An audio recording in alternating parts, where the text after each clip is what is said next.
What is going on to all of my servant fans out there, and welcome back to my channel. We are back discussing this 4th season, episode 8, titled Tunnels. Now in this episode, we see Sean and Julian have finally made a decision about Leanne, and this episode was directed by Nerad Artel. Now I have some thoughts about his direction that we'll be talking about in today's spoiler review, but I want to let you all know right now, right off the top, I was on the edge of my seat while watching this episode, and we'll get into it all in today's breakdown. So excited to be back with you all. But before we get into it, let's start the conversation in the comments. Let me know, of course, what you all thought about the episode, your pros and your cons. But more importantly, I want to know how you all felt about this episode. I want to know your emotions while watching it. Were you fearful? Were you scared? Were you terrified? Were you bored while watching this episode? Let's talk about your feelings in the comment section. And of course, share with me any deeper meanings you all took away from the episode, any Easter eggs you all caught, and of course, share your predictions and your theories of what you all hope to see in the weeks ahead. And if you all enjoyed today's breakdown, consider hitting that like button as well as sharing this video. Now, before we begin, I wanted to see if you all would be interested if I did a live watch party for the finale in 2 weeks, followed up by a live after show discussing the finale as well as the show as a whole. Now, if you all are interested, let me know by responding to the pinned comment in the comment section, and if there is a large amount of yes, we should do this, well, let me know if we should do it on the Thursday night that the episodes premiere, or if we should do it at a later date. So again, respond to the comment in the comment section that I have pinned. With that being said, we got a lot to discuss about this 8th episode. Full spoilers ahead. Now, for the second episode in a row, we open with a shot looking directly into the darkness of the sky, which to me, I believe is showing this emphasis on Leanne being a fallen angel. As we see, the storm of the century has begun in Philadelphia. Leanne watches the news as we see the rats coming up from the sewers as the rain begins to leak into the Turner's house. See the news calling for doomsday in the opening sequence, but if you listen closely to the scene right before Leanne walks in on Julian, one of the reporters mentions what will happen to the animals. Now, for me, in my mind, I immediately went to this scenario where they might be setting up this Noah's Ark situation for the finale. We've got the flood. We have the storm of the century. We recently had the episode with the zoo animals. But the question is, who will the person God will choose to spare if we follow along with that Noah's Ark mythology? So let me know if you all were kind of thinking the same thing. As we see Julian researching what may have logically caused his loss of speech last episode, as he's still struggling with it being rooted in reality, or was it Leanne's doing? You'll notice that throughout this episode between Julian and Sean, Julian still isn't fully on board with the idea that Leanne is normal. Now we see Leanne notices Julian seems fearful of something as he admits that he may be slightly afraid of this so-called storm of the century. Now I believe that Leanne got the sense that something was going on, which he was setting something up, and we'll discuss that a little bit here in a second. But meanwhile, we see Sean bringing baby Jericho into the room with Dorothy for the protection of him during the storm, as Sean awaits for her to fall asleep so they can begin their plan. See, Leanne gets a visit from one of her most devoted members as she gives them permission to leave the park due to the storm. But more importantly, we hear Leanne tell her to be the voice in the world. Now, besides Leanne showing them to write out what they want, and if they believe enough, it shall be theirs. But what else has she taught them? What other word will they be spreading to the masses? Let me know what you all thought about that line. But I also thought the importance of this scene kind of implied to me that Leanne wants to get rid of everyone, so that it can just be her and Dorothy left, which again to me goes back to my Noah's Ark comparison, where Leanne is picking who she wants to be alone with if it's indeed the end of times. We see Sean and Julian meeting in the tunnels, as the plan is to have Julian lure Leanne into the basement to have this conversation with Uncle George. But again, I would like to point out that it's Julian who's showing this level of concern for Leanne's safety. So we've had this ongoing conversation about the relationship between Julian and Leanne. Now, is it him being under some type of spell, being brought back to life by Leanne? Or he has such an addictive personality that he's replaced his drugs and alcohol with Leanne? Or the question is, does Julian genuinely have feelings? Does he care for Leanne? Does he love Leanne? Let me know your thoughts on his concern for her throughout this episode as we cut to Dorothy being woken up by the banging noise coming from Jericho's room, forcing her to making her way into the room and closing the window to find Leanne, allowing the rain to kind of come in and wash over what was going on in the room. It was almost like she was meditating, or she was really enjoying the noise and the chaos going on outside from the storm. We see Dorothy has her cleaning up the mess, and she tells Leanne she's one of a kind, but she also reminds her a lot of herself. They're both tenacious and they won't give up, which also is sometimes not a good thing, she tells her. Now, that line to me continues this ongoing conversation and ongoing theory that they have some type of relation. There's some type of family connection between the two, but as I digress, Leanne still can't seem to understand why Dorothy wants to get rid of her, especially when she devotes all her time and trying to make Dorothy happy, which goes back to what Bev told Dorothy a couple weeks ago, that Leanne has made Dorothy her new religion.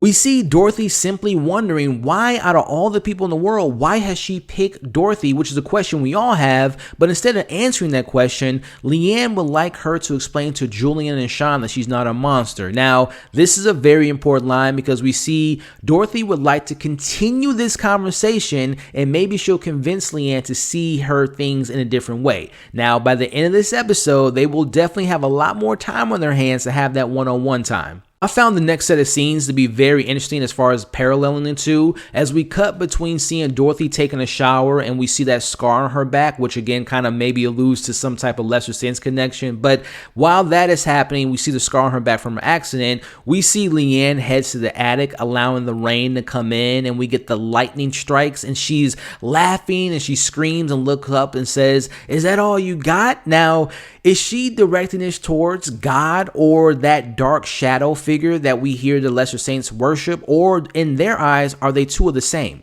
As Julian gets her down from the ladder, we see Leanne tells him that this is all for her. He thinks he can beat me, but he can't because she's already won. Now, question, is winning to Leanne escaping the lesser saints? Is it disobeying their ways? Or is that she convinced other people to believe in her? Let me know what you all think that she meant by saying that she's already won, as the plan of quietly convincing to bring her down to the basement fails. We see Julian and Sean aggressively take her, which they end up dropping her, causing her to hit her head on the floor and knocking her unconscious. Now, a couple things before we move on. I want to point out the incredible lighting composed in these shots when she was in the attic, when we see the lightning coming in, hitting against the actor's face. It looks absolutely gorgeous. I love the lighting in this episode. And also, I really appreciate seeing the level of fear and the disappointment from Leanne on her face when she is being taken out by Sean and Julian. And I gotta ask the question, did you all at all feel a bit of relief when they were doing that, or did you feel sadness for her? Because if you think about Leanne's journey and everything we know about her, every time she's trusted someone, they've betrayed her and they have done something to either abandon her or try to kill her. So again, did you feel happy that they were trying to get this plan in motion, or did you feel sad for Leanne? Let me know in the comments below. We cut to them having tied Leanne to one of Dorothy's wheelchairs as they bring her to Uncle George and his helpers. Now, I want to also point out another scene with amazing lighting, but again, when Leanne looks back at Julian, almost like she has this look of just saying like, why? Help me at this point. And I gotta admit, for me personally, I felt a bit sad for Leanne at that moment. But also, at that point, Leanne lost all hope for them, and she will be getting her revenge on them in a little bit here. But cut back to what's going on with Dorothy, hearing Jericho crying in the other room. She falls, she has to crawl to him, and I couldn't help but to think about the actual baby Jericho. When he died in that car and not having his mother there, I don't know if this was somehow, some way, not even knowing that she was running or kind of crawling towards him, kind of making up for what she made a mistake of letting him die back in the season 1. I don't know if you guys got that parallel, if I'm kind of making a stretch there. But as we move on, back with Leanne and Uncle George, we see him unbinding her from the chair because he tells her, "We know exactly what you are," as George reminds her that he's always shown her a level of kindness. And when she first arrived to the Turners, there was an act of kindness of what she was doing, but it slowly became a selfish act, and this caused a ton of death and ton of destruction. Leanne responds by telling him that any bad things that's happened in this world isn't because of her, but because of him. As they have this conversation about good and evil, God and Satan, but you notice in this scene, George refers to them serving him as him, and then he says it. So I'm very interested again, are they referring to God or are they referring to that dark figure?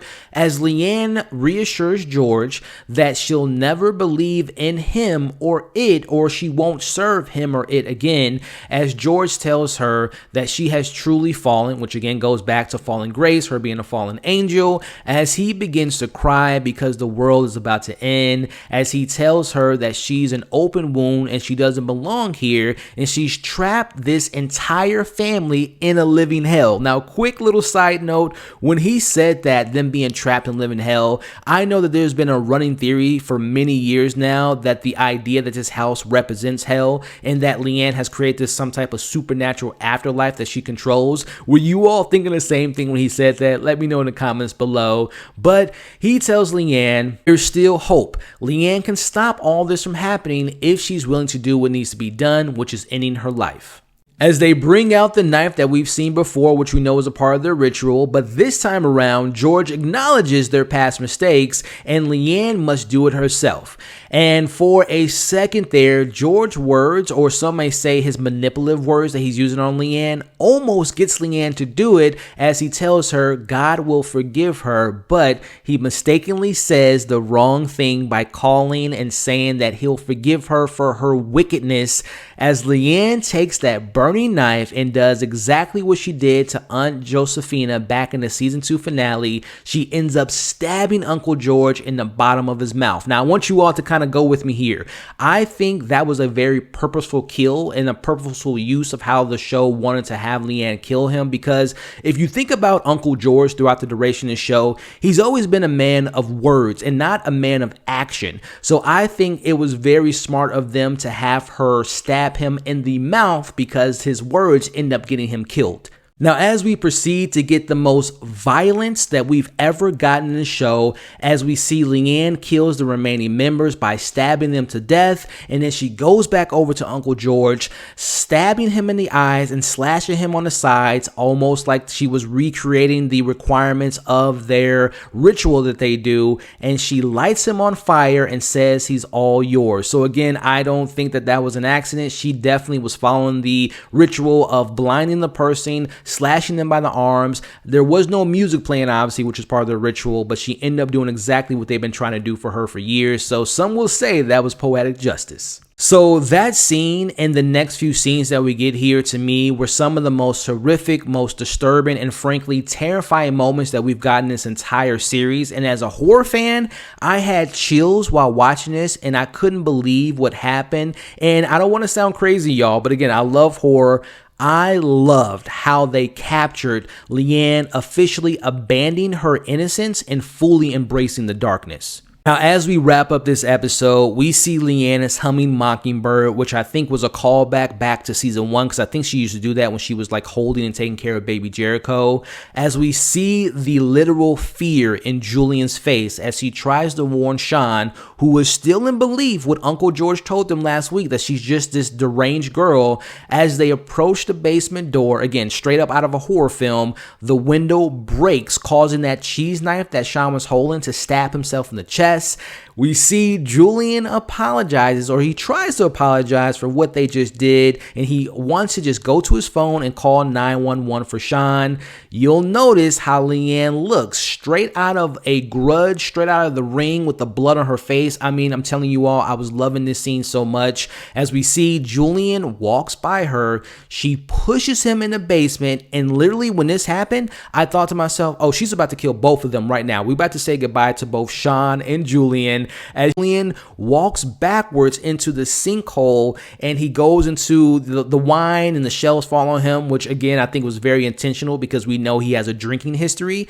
As we see Leanne walks up to Sean, slowly takes the knife out of his chest while looking at him, and she does him mercy and calls 911. Now, as 911 arrives, Dorothy crawls looking down at Leanne, wiping the blood from her body in their face, quickly, right quick, this to me was a brilliant idea to reverse the shot from last season of Dorothy helpless and broken, looking up at Leanne from the staircase. Now she's still broken, but now she's looking down upon Leanne. So I thought that composition of the shot was just so brilliant and tied back to last year's finale. As they take out Julian, we see Leanne giving him a wave, and as she walks over to Sean, she tells him she will never let him back in this house.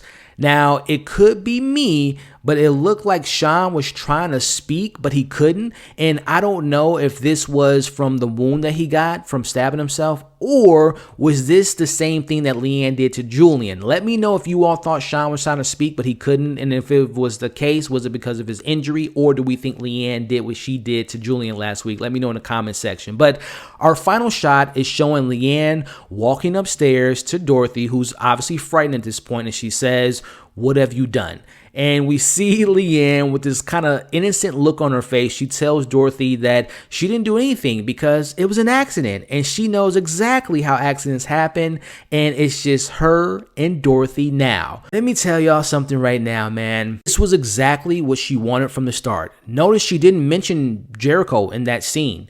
It's never been about Jericho, in my opinion now. It's never been about Sean. It's never been about Julian. It's never been about the Lesser Saints. It's always been about Dorothy. So with that being said, if I were to predict what's going to happen next week, I would say it's going to work a couple different ways. I can see next week being solely a kind of an origin story, like a true origin story of what Leanne is and how she came to be. And it might also tie into her and Dorothy continuing that conversation that she wanted to have in this episode. Or I can see them maybe like cutting between the origin story of Leanne, but also maybe the origin story of Dorothy, and tying into maybe what happened to her mother, and if there are some truths to maybe her mother was maybe a Lesser Saints, and maybe her mother's not even dead. So I think next week will probably be a little bit more of a flashback, a Dorothy, Leanne centric focus episode, because we've never seen them two just being them, right? It's always been Sean's in the way, Jericho's in the way, Julian's in the way. So I think we're going to finally get them two battling out in the way of words and finding out the truth of their true connection. So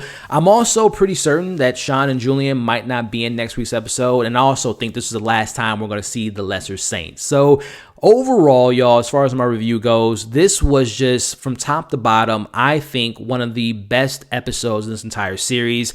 I've never personally felt that sense of dread or horror from this TV show, and I thought that they did an excellent job of displaying that. Also, I never felt fear for these characters' lives. Like, I truly thought that Leanne was going to kill Julian and Sean in this episode.